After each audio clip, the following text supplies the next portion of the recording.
Hi guys, so I'm gonna teach you paano makuha yung book the head. So na-content ko na to dati pero hindi ko na-upload, kina-delete ko siya. So ganito lang po. Hindi po ako naglalaro kayo ng Roblox na kasi lagi po akong tulog. First, pupunta ka sa dito. Search mo lang po. Ayan. Ready Player 2 Hub. Nakikita nyo naman po itong lalaki na may gadget sa parang ulo niya, book.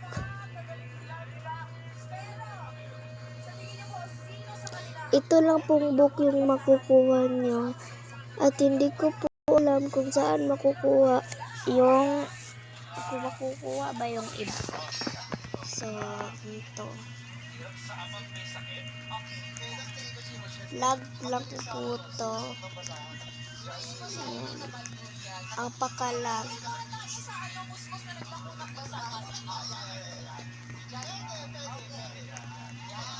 Diba ang lag ng cellphone ko?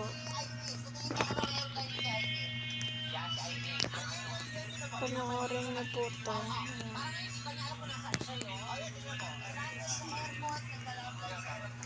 Maglakaw-lakaw lang po kayo.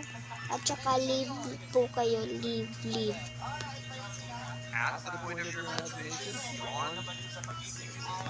Leave na po kayo.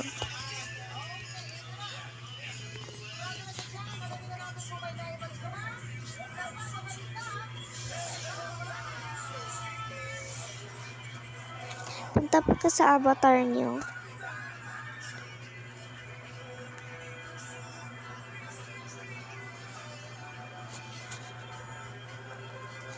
At punta po ka sa customize. Pwede naman po kayo sa marketplace pero customize yung akin. Tapos, accessory, head, at makukuha nyo na po. Thank you po sa pag-comment. Goodbye. Love you all.